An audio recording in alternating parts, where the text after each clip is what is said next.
So far, we've talked about DISC as if it described a person's entire behavioural approach with just a single graph. In fact, it's rather more sophisticated than that. A typical DISC questionnaire will produce 2 primary graphs, and usually also a number of further graphs developed from these main shapes. The 2 primary graphs are known as the internal and external profiles.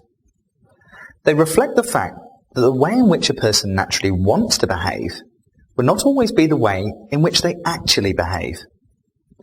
Both of these are valid and useful descriptions of a person's behaviour, and so DISC produces a dual set of results to describe both of these aspects.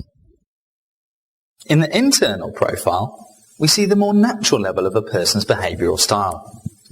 That is, the ways in which they would tend to act if they didn't feel constrained by other considerations.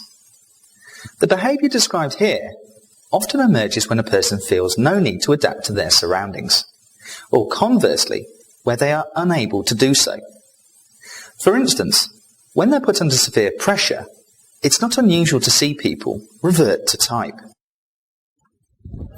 In a working situation, however, most people tend to adapt the way that they behave according to the expectations and needs of others. Of course, they can't know for sure what those expectations are, so it's actually more true to say that they adapt to the way that they perceive their surroundings.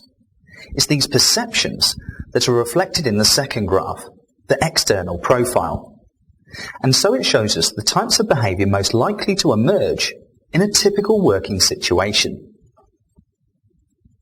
Not only are these profile shapes useful in themselves, but the differences between them can also be very revealing.